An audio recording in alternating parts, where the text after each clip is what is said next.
네, 안녕하세요. 저는 열매국어학원에서 동북고 국어를 담당하고 있는 사송훈입니다. 네, 이제 지난 12월 10일 날 동북고 2학기 기말고사 언어 매체 시험이 있었는데요.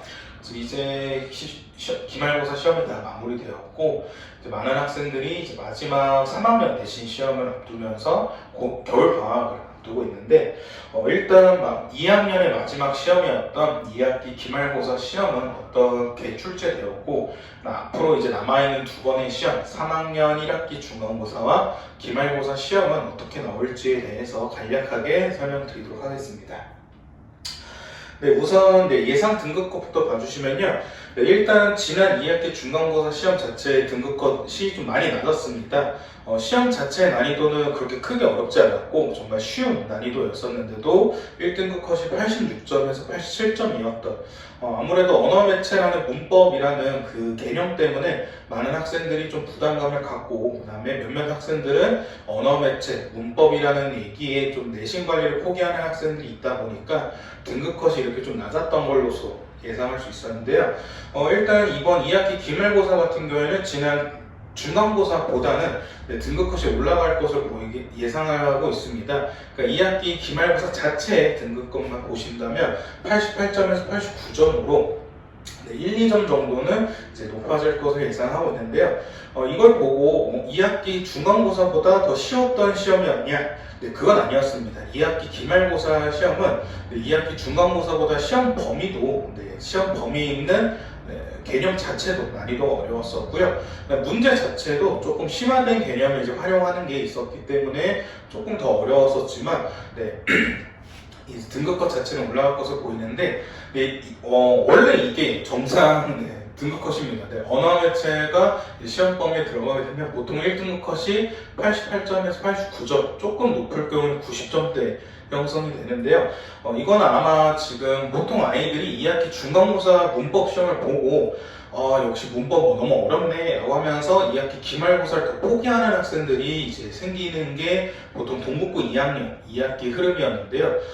많은 학생들이 생각보다 2학기 중간고사 문법 시험이 그렇게 어렵지 않네? 그 다음에 이제 주변에서도 아마 저 같은 이제 국어학원에서도 야, 생각보다 2학기 중간고사 되게 쉬웠다. 기말고사 역시 아마 이거랑 그렇게 크게 다르지 않을 거다. 라는 얘기에 이제 많은 학생들이 그러면 2학기 기말고사까지 뭐 더 열심히 해볼까? 라는 생각에 몇몇 학생들이 내신 관리를 포기하지 않고 더 열심히 쓸 거라고 예상하고 있습니다. 그래가지고 이제 등급컷 자체는 88점에서 89점으로 1, 2점 정도 올라갈 것으로 예상하고 있고요.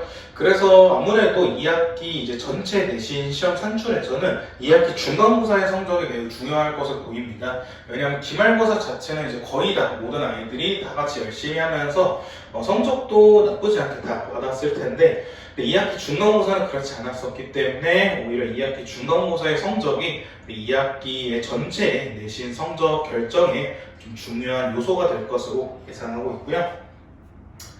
문항별 분석을 몇 가지 보시면요. 일단 시험 범위 자체는 되게 많았습니다. 문법 요소, 그 다음에 중세국어 문장의 짜임뿐만 아니라 매체, 담화, 고대국어, 그 다음에 국어 규범이라는 한글 맞춤법과 로마자 표기법, 외래어 표기법까지 시험 범위는 되게 많았습니다. 시험 범위 자체는 많았지만 보통 다 문법 요소, 중세국어, 문장의 짜임에서 대부분 문제 나왔었고요.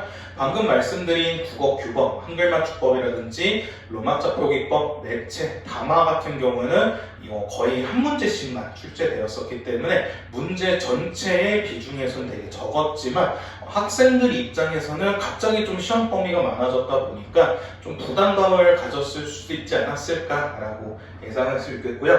왜냐하면 작년 2024년 2학기 기말고사에서는 문장의 짜임과 문법 요소, 중세국어, 담화 이렇게 4가지만 시험 범위였었는데 이번 2학기 기말고사에서는 3가지가 더 추가됐습니다. 매체, 고대국어, 국어 규범 이 3가지가 더 추가되었었고 특히 이 국어 규범의 한글 맞춤법과 그 다음에 로마자 표기법, 외래어 표기법 같은 경우에는 거의 다 암기해야 되는 내용이 너무 많았었기 때문에 학생들 입장에서 조금 부담감이 없지 않아 컸을 거라고 생각을 하고 있고요.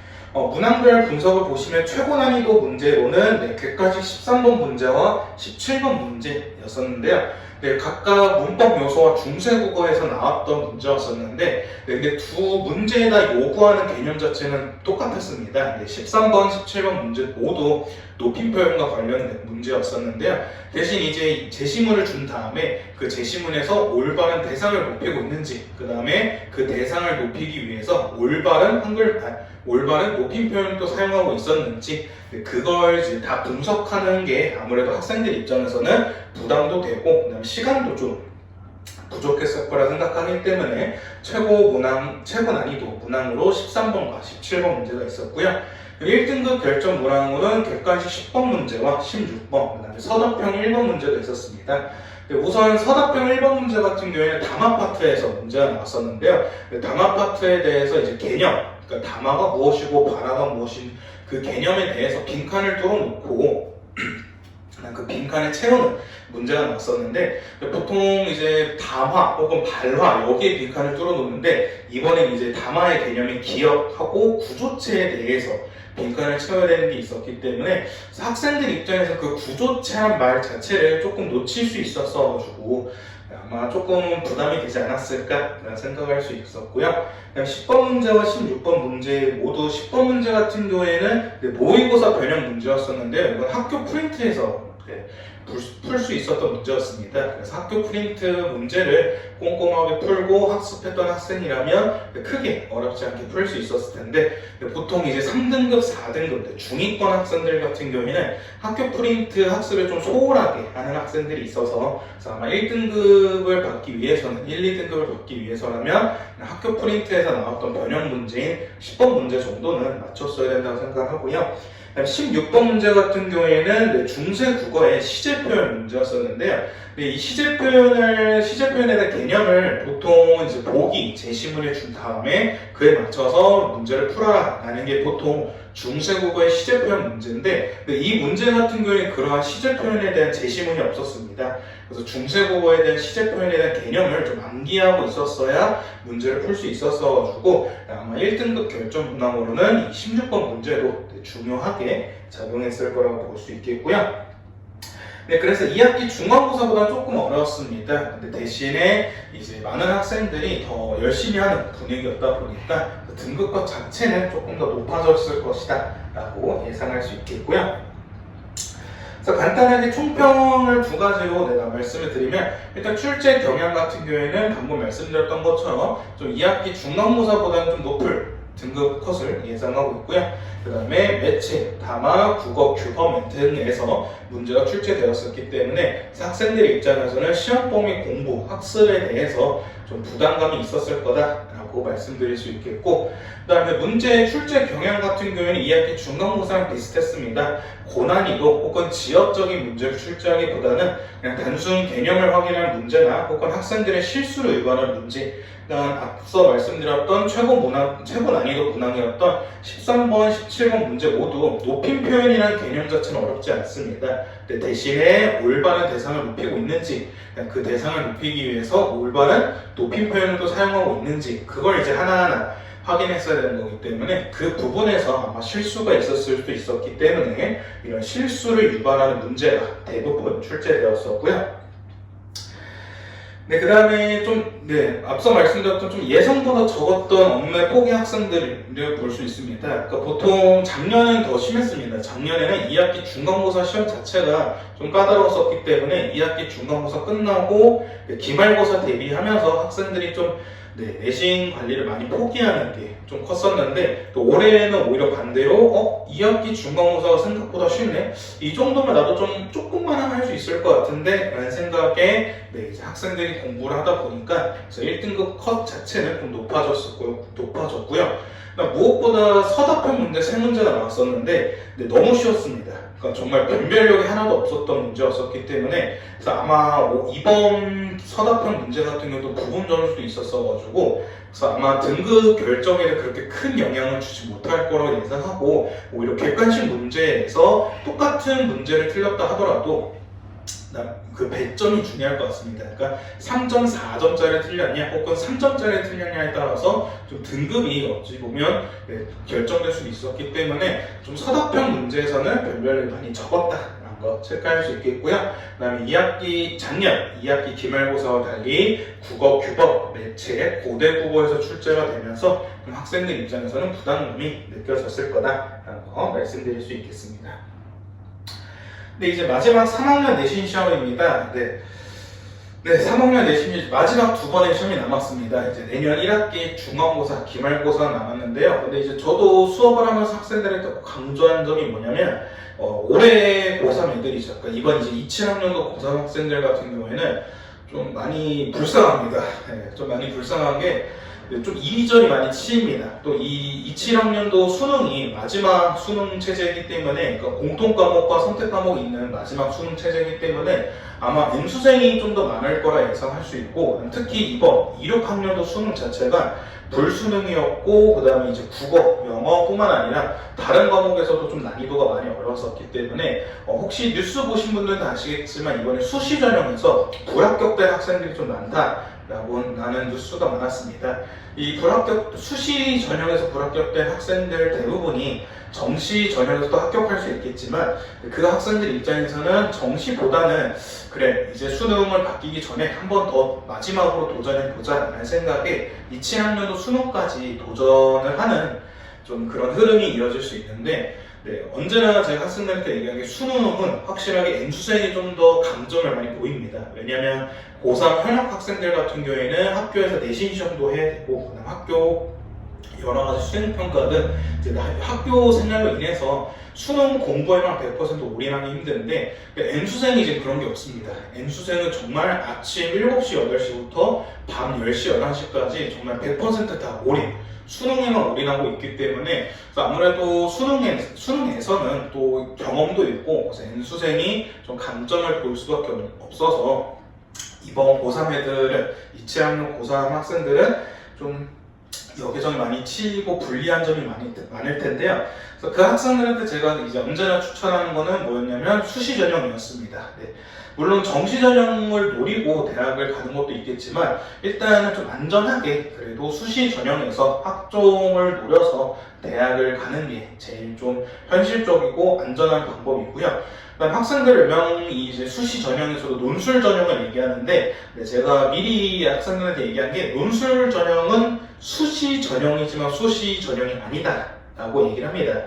좀 말장난 같겠지만 논술 전형 같은 경우에는 아무래도 학교 등급은 내신 등급은 거의 변별은 없고요. 그다음에 이제 거의 대부분 수능 최저, 그러니까 수능 최저 등급을 맞췄냐 맞추지 못했느냐가 합격 결정에 되게 또 중요하기 때문에 그래서 논술 전형은 말은 수시 전형이지만 거의 정시 전형에 가까워서 좀 학생들한테 논술 전형도 좋지만 학종을 생각하는 게 좀 현실적으로 도움이 된다라고 얘기를 많이 하고 있습니다. 그래서 이제 그런 수시, 학종 전형을 위해서라도 마지막 3학년 내신 시험을 좀 더 열심히 공부해야 되는데요. 일단 동북고 같은 경우에는 3학년 1학기 내신 시험이 EBS 수능 특강 위주입니다. 아무래도 EBS 수능 특강이 수능 평가원 연계 대비 교재다 보니까 고3 학생이라면 반드시 공부해야 되는 교재인데 좀 이제 동북고 측에서는 좀 그런 학생들의 학업 부담감을 조금 줄여주기 위해서 교과서에서도 시험을 출제하지만 거의 대부분 EBS 수능 특강에서 문제를 많이 출제하고요. 이런 EBS 수능 특강은 보통 1월 중순에서 말 혹은 2월 초에 다 나옵니다. 그래서 이제 그 EBS 수능 특강이 나오자마자 바로 EBS 수능 특강 좀 꼼꼼하게 공부를 해야 되고요. 그다음 무엇보다 왜 제가 이렇게 미리 겨울방학 때부터 꼼꼼하게 수능 특강을 열심히 공부해야 되냐라고 하는 이유가 바로 이 중간고사와 모의고사, 기말고사 일정 때문에 그렇습니다. 근데 중간고사가 보통 4월 말 혹은 5월 초에 시험이 있는데 그리고 나서 약 한 달 뒤에 바로 6월 모의고사가 있습니다. 6월 모의고사 끝난 뒤에 얼마 뒤에 바로 기말고사다 보니까 고3 학생들 입장에서 좀 되게 정신없는 학습 일정이에요. 그래서 이제 중간고사 끝나고 오케이 이제 지금부터 6월 모의고사 공부한다. 6월 모의고사 끝나고 오케이 지금부터 기말고사 공부한다. 이렇게 공부하시면 안 되고요. 이 중간고사, 6월 모의고사, 기말고사 모두 다 이배수 수능 특강이 중요하다 보니까 지금부터 나는 중간 6월 모의고사, 기말고사를 대비한다는 생각으로 지금부터 이배수 수능 특강을 되게 꼼꼼하게 공부해야 됩니다. 네, 그래서 이게 수능 특강이 아직 나오지 않았기 때문에 그럼 지금은 무엇을 해야 되냐? 일단은 지금은 평가원 기출 문제를 보면서 문항 나왔던 기출 작품을 미리 다 알고 있어야 되고요. 그 다음에 독서 지문을 풀면서는 독서 지문에 나왔던 내용을 배경지식을 알고 있고, 그다음 무엇보다 기출 공부에서 가장 중요한 점은 평가원의 시선을 바라볼 수 있어야 됩니다. 이게 무슨 말이냐면 평가원 같은 경우에는 문학 문제 출제할 때 문학작품 내용을 변형시키지 못합니다. 왜냐하면 그건 이미 쓰여진 작품이기 때문에 그 작품을 변형할 수는 없고 그 주어진 작품에 맞춰서 문제를 출제할 수밖에 없지만 평가원의 독서 지문은 다릅니다. 독서 지문은 평가원이 문제를 출제하기 위해 새롭게 쓴 글입니다. 그러다 보니까 그 글을 쓴 목적 자체, 장문의 목적 자체가 문제를 출제하기 위함이기 때문에 그 본문에 쓰여진 모든 내용이 다 문제에 나올 수밖에 없습니다. 그래서 학생들은 평가원 기출, 특히 독서 지문을 풀면서 여기가 바로 출제 포인트겠구나. 여기가 평가원의 출제 포인트겠구나. 이걸로 선지를 이렇게 구성하겠구나. 라는 걸 학생들 스스로가 터득을 해야 됩니다. 그게 이제 하나의 평가원 수능 독서를 위한 독해력, 문해력 공부이기 때문에 그래서 지금 당장은 먼저 기출 공부를 그렇게 하시면서 평가원은 독서 지문에서 이렇게 문제를 출제하구나. 평가원에서 독서 지문 지금 출제한 내용을 이 정도는 좀 배경식 알고 있어야 되겠구나. 라는 것을 미리 공부하고 있다가 1월 중순에서 말 정도에 나오는 수능 특강이 나온다면 그때부터는 수능 특강 위주로 좀 공부를 하셔서 제일 좋은 거는 6월 모의고사 직전까지 이게 수능 특강을 최소 2회에서 3회독 하시는 게 제일 좋습니다. 물론 중간고사 시험 범위도 있습니다. 중간고사 시험 범위가 보통 독서, 인문예술 지문 한 8개, 7개 지문이 나오고요. 그 다음에 문학 같은 경우는 고전시가 한 7작품 문제 작품이 나오기 때문에 고전시랑 인문예술 정도는 중간고사 전에 이미 다 끝내야 되는데 제일 좋은 거는 6월 모의고사 직전까지 이 수능 특강을 2회에서 3회도까지는 해두시는 게 6월 모의고사를 위해서라도 훨씬 더 도움이 되기 때문에 이렇게 공부하시는 게 제일 좋겠고요. 그 다음에 제일 중요한 게 바로 마지막 2번의 시험, 포기하지 않는 마음이 가장 중요합니다. 이제 8번의 시험을 봤습니다. 8번 시험 중, 이제 10번의 시험 중에 8번 시험을 봤고, 이제 마지막 2번의 시험만 남았는데, 그 마지막 2번의 시험을 앞두고 그만두는 건 너무 아깝고 아쉬운 결정이고요. 그 다음에 앞서 설명드렸던 것처럼, 올해 27학년도 고3 학생들은 어떤 변수가 있을 수도 모르고, 무엇보다 재수하기가 되게 힘듭니다. 2학년 수능부터 이제 바뀌기 때문에, 그래서 학생들 입장에서는 재수에 대한 좀 그 불안감이 어느 세대보다 더 크기 때문에 우선은 최대한 수시 전형에서 대학 입시를 마무리하는 게 제일 좋다 보니까 그 수시 전형이 제일 중요한 바로 이 학교 내신 시험을 최대한 끝까지 가져가는 게 제일 중요할 거라 생각합니다. 네, 여기까지 열매국어 동국고 2학년 간단하게 2학기 기말고사 총평을 드렸고요. 저희 이제 열매국어에서 수능 국어 수업도 같이 진행하고 있습니다. 수능 국어 수업은 매주 일요일 오후 6시부터 10시까지 총 4시간의 정규 수업을 진행하고 있고, 그다음에 아침 8시부터 10시까지 아침 모의고사라는 수업을 진행하고 있습니다.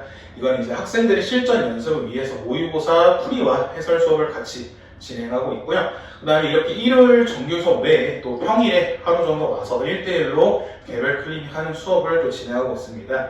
그래서 저희 열매국어 학원 같은 경우에는 좀 소수 전문으로 진행하는 수능국어 수업을 진행하고 있고요. 제 수능국어도 이제 제가 다 담당하고 있는데 저의 이제 수능국어반 수업 목표는 딱 한 가지입니다. 3월 모의고사 때 최소 3등급을 받고요. 그 다음에 6월 모의고사 때 1, 2등급을 받아서 종강하는 게 제 첫 번째 목표입니다.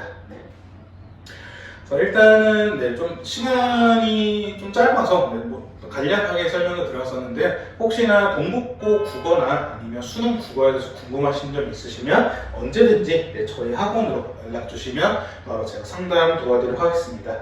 네, 지금까지 열매국어의 동북고 국어 사수문이었습니다. 감사합니다.